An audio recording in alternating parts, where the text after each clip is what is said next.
പിതാവിൻ്റെയും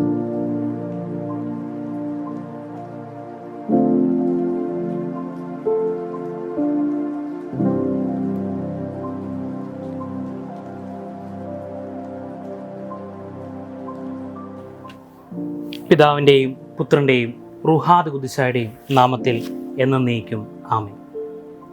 അപ്പോസ്തലനായ വിശുദ്ധ പൗലോസിൻ്റെ കാരാഗൃഹ ലേഖനത്തിൽ നിന്നാകാം നമുക്ക് ഇന്നത്തെ ധ്യാനം.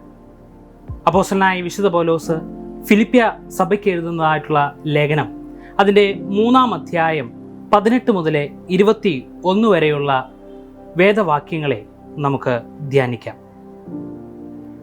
എപ്പോഴും സന്തോഷിക്കുവാനായിട്ട് ആവശ്യപ്പെടുന്ന ഈ ലേഖനത്തെ നമുക്ക് സന്തോഷത്തിൻ്റെ ലേഖനമെന്ന് വേണമെങ്കിൽ വിശേഷിപ്പിക്കാം. എന്നാൽ ഈ ഒരു ലേഖനത്തിൽ ഒരു പ്രത്യേക ഇടത്ത് 3-ാം അധ്യായത്തിലെ നാം നോക്കുമ്പോൾ ഞാൻ കരഞ്ഞും കൊണ്ട് പറയുന്നു എന്ന് പറയുന്ന വാക്യം പൗലോസ് അപ്പോസ്തലൻ ഉപയോഗിക്കുന്നത് നമുക്ക് കാണാനാകും. പൗലോസ് അപ്പോസ്തലൻ എന്തുകൊണ്ട് ഞാൻ കരഞ്ഞുകൊണ്ട് ഇത് പറയുന്നു എന്ന് പറയുന്നതിനെ നമുക്ക് ഒന്ന് നോക്കാം. അനേകർ ക്രിസ്തുവിൻ്റെ ക്രൂശിനെ ശത്രുക്കളായിട്ട് നടക്കുന്നു എന്നാണ് അവിടെ അപ്പോസ്തലൻ പറയുന്നത്. അനേകർ ക്രിസ്തുവിൻ്റെ ക്രൂശിനെ ശത്രുക്കളായിട്ട് നടക്കുന്നു. ഈ ഒരു കാര്യമാണ് അപ്പോസ്തലനെ അതിവേദനയോടുകൂടെ കരഞ്ഞും കൊണ്ട് ഫിലിപ്പ്യ സഭയ്ക്ക് പറയുവാനായിട്ട് ഇടയാക്കി തീർന്നത്. ഈ വേദഭാഗത്തിൻ്റെ തുടർച്ചയുമായി ബന്ധപ്പെട്ട് സ്വർഗത്തിലെ പൗരത്വം ക്രിസ്തുവിലൂടെ എന്ന ശീർഷകം നൽകി ഇന്നത്തെ ധ്യാനം മുന്നോട്ട് കൊണ്ടുപോകുവാനായിട്ട് ഞാൻ ആഗ്രഹിക്കുന്നു. Heavenly citizenship through Christ. സ്വർഗത്തിലെ പൗരത്വം ക്രിസ്തുവിലൂടെ. വിദേശ നാടുകളിൽ PR-നും ഗോൾഡൻ വിസയ്ക്കുമൊക്കെയും വേണ്ടി നെട്ടോട്ടം ഓടിക്കൊണ്ടിരിക്കുന്ന നാളുകളാണ് ഇന്നത്തേത്. ഈ ഒരു നമ്മുടെ നാട്ടിൽ താമസിക്കുവാനോ അല്ലെങ്കിൽ പൗരത്വം നേടിയെടുക്കുവാനോ ഉള്ള ആ അവസരമുണ്ടായിട്ടും അതൊന്നുമല്ല, ഞങ്ങൾക്ക് വിദേശ നാടുകളിൽ പോകണം എന്നുള്ള ആഗ്രഹമാണ് ഇന്നത്തെ സമൂഹത്തിനുള്ളത്. അപ്രകാരത്തിൽ പൗരത്വം നേടിയെടുക്കുവാനായിട്ട് നെട്ടോട്ടമോടുന്ന ആളുകൾക്കിടയിലെ അപ്പോസ്തലനായ പൗലോസ് പറയുന്നത് ഇങ്ങനെയാണ്. ഫിലിപ്പിയർക്ക് എഴുതിയ ലേഖനം 3-ാം അധ്യായം അതിൻ്റെ 20-ാം വാക്യത്തിൽ നമ്മുടെ പൗരത്വമോ അത് സ്വർഗത്തിൽ ആകുന്നു എന്ന്. നമ്മുടെ പൗരത്വമോ അത് സ്വർഗത്തിലാകുന്നു. അതേ പ്രിയപ്പെട്ടവരെ, നമ്മുടെ പൗരത്വം എന്ന് പറയുന്നത് അത് സ്വർഗത്തിലായിരിക്കണം. സ്വർഗത്തിലുള്ള നമ്മുടെ പൗരത്വത്തിന് വേണ്ടിയായിരിക്കണം നമ്മുടെ ഓരോരുത്തരുടെയും ശ്രമങ്ങളും അധ്വാനങ്ങളും.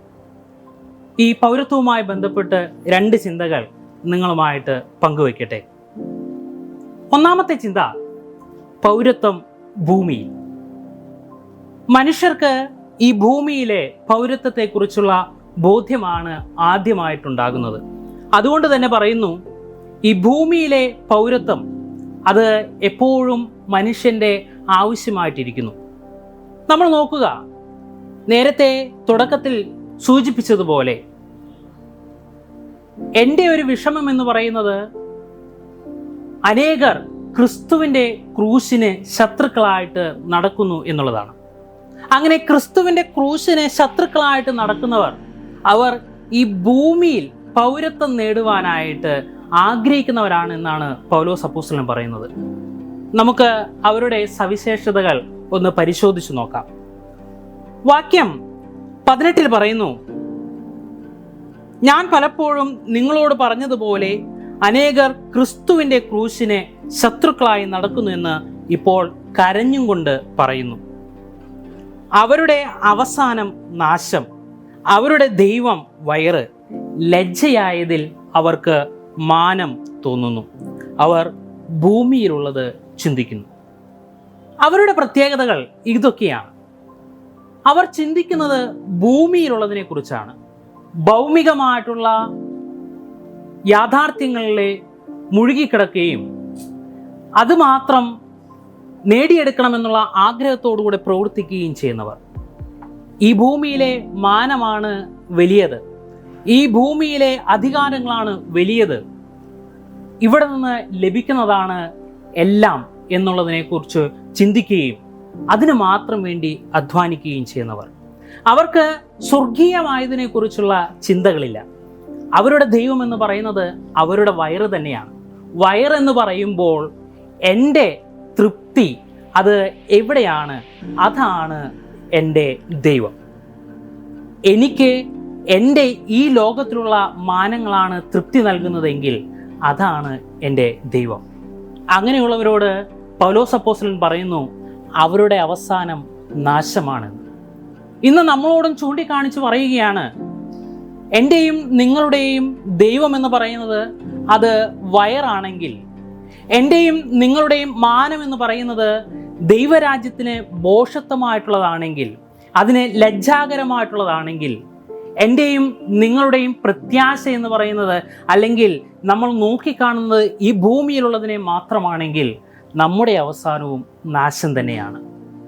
അതാണ് അപ്പോസ്തലൻ്റെ ഏറ്റവും വലിയ വേദനയും. രണ്ടാമത്തെ ചിന്ത, പൗരത്വം സ്വർഗത്തിൽ. ഒരു ക്രിസ്ത്യാനി ഏറ്റവും കൂടുതൽ ആഗ്രഹിക്കേണ്ടതും നേടിയെടുക്കേണ്ടുന്നതും ഈ പൗരത്വമാണ്. സ്വർഗത്തിലുള്ള നിത്യമായ പൗരത്വം, പെർമനന്റ് റെസിഡൻസ്. നമുക്ക് നമ്മുടെ ജീവിതത്തിൽ ലഭിക്കുന്ന അവസരങ്ങൾ അത് സ്വർഗത്തിൽ പൗരത്വം നേടിയെടുക്കുവാനായിട്ട് അത് നമുക്ക് ക്രമീകരിക്കേണ്ടിയിരിക്കുന്നു. അങ്ങനെയുള്ളവർക്ക്, സ്വർഗത്തിൽ പൗരത്വം കണ്ടെത്തുവാനായിട്ട് ആഗ്രഹിക്കുന്നവർക്ക് അത് നേടിയെടുക്കാനുള്ള ഏറ്റവും വലിയ മാർഗമെന്ന് പറയുന്നത് അത് ക്രിസ്തു തന്നെയാണ്. ക്രിസ്തു തൻ്റെ മഹാസ്നേഹം കാണിച്ചു തന്നതായിട്ടുള്ള ക്രൂശിൻ്റെ അനുഭവമാണ്. അവിടെയാണ് അപ്പോസ്തലനായ പൗലോസ് പറയുന്നത്, ക്രൂശിനെ നിന്ദയാക്കി അല്ലെങ്കിൽ ക്രൂശിനെ ശത്രുക്കളാക്കി നടക്കുന്ന ആളുകളെക്കുറിച്ച്. അവിടെയാണ് അപ്പോസ്തലൻ പറയുന്നത് ക്രൂശിനെ ശത്രുക്കളായി നടക്കുന്നവരെ കുറിച്ച്. നമ്മളോട് പറയുന്നു, സ്വർഗത്തിൽ പൗരത്വം ആഗ്രഹിക്കുന്നവനെ അത് അവൻ്റെ ആശ്രയം എന്നുള്ളത് അത് ക്രിസ്തുവിലാണ്. അവൻ്റെ ആശ്രയം ക്രിസ്തുവിലാണ്. അവൻ ക്രിസ്തുവിനുള്ളത് ചിന്തിക്കുന്നു. ഭൂമിയിലെ ഉള്ളതിനെ കുറിച്ചല്ല അവൻ്റെ ചിന്തകൾ. അവൻ ക്രിസ്തുവിനുള്ളതിനെ കുറിച്ചാണ് ചിന്തിക്കുന്നത്. അവൻ്റെ പ്രത്യാശ ഇപ്രകാരമാണ്. അവന് ഉറ്റുനോക്കിക്കൊണ്ടിരിക്കുന്നത് ക്രിസ്തു, രക്ഷകനായ ക്രിസ്തുവിലൂടെ രക്ഷയുടെ അനുഭവം എനിക്ക് എപ്പോൾ ഉണ്ടാകുമെന്നുള്ളതാണ്. പ്രിയപ്പെട്ടവരെ, ക്രിസ്തുവിലൂടെ രക്ഷ നേടി ക്രിസ്തുവിൽ ഉള്ളതിനെക്കുറിച്ച് ചിന്തിച്ച് സ്വർഗത്തിലുള്ളതിന് വേണ്ടി അന്വേഷിച്ച് നടക്കുന്ന ആളുകളായി തീരണം നമ്മൾ ഓരോരുത്തരും. അവൻ്റെ ദൈവം എന്ന് പറയുന്നത് രക്ഷകനായ ക്രിസ്തുവാണ്. സ്വർഗത്തിൽ പൗരത്വം നേടിയെടുക്കുവാനായിട്ട് നമുക്ക് ആവശ്യമായതും ഇതൊക്കെ. നേരത്തെ പറഞ്ഞു, ഭൂമിയിൽ പൗരത്വം നേടിയെടുക്കുന്നവന് അവൻ്റെ അവസാനം എന്നുള്ളത് നാശമാണ്. എന്നാൽ സ്വർഗത്തിൽ പൗരത്വം നേടിയെടുക്കുന്ന മനുഷ്യന് ലഭിക്കുന്നത് അവൻ ക്രിസ്തുവിനോട് അനുരൂപപ്പെട്ടവനായിട്ട് തീരും. അവൻ്റെ അവസാനം ക്രിസ്തുവിനോടുകൂടെ അവൻ്റെ അനുരൂപപ്പെടുമെന്നാണ് പറയുന്നത്. വാക്യം 20ഉം 21ഉം നമുക്കൊന്ന് വായിക്കാം. നമ്മുടെ പൗരത്വമോ അത് സ്വർഗത്തിലാകുന്നു. അവിടെ നിന്ന് കർത്താവായി യേശു ക്രിസ്തു രക്ഷിതാവായി വരുമെന്ന് നാം കാത്തിരിക്കുന്നു. അവൻ സകലവും തനിക്ക് കീഴ്പ്പെടുത്തുവാൻ കഴിയുന്ന തൻ്റെ വ്യാപാര ശക്തി കൊണ്ട് നമ്മുടെ താഴ്ചയുള്ള ശരീരത്തെ തൻ്റെ മഹത്വമുള്ള ശരീരത്തോട് അനുരൂപമായി രൂപാന്തരപ്പെടുത്തും. അതെ, സ്വർഗത്തിലെ പൗരത്വം ക്രിസ്തുവിലൂടെ. സന്തോഷിക്കുവാനായിട്ട് അപ്പോസ്തലനെ ഇട നൽകുന്നതും ഇത് തന്നെയാണ്. പ്രത്യാശയോടുകൂടെയുള്ള കാത്തിരിപ്പുകൾ. ഫിലിപ്പിയ സഭയോട് പറഞ്ഞതുപോലെ നമ്മളോടും അപ്പോസ്തലൻ പറഞ്ഞുകൊണ്ടിരിക്കുകയാണ്, ഞാനും നിങ്ങളും പൗരത്വം നേടേണ്ടുന്നത് അത് സ്വർഗത്തിലായിരിക്കണം.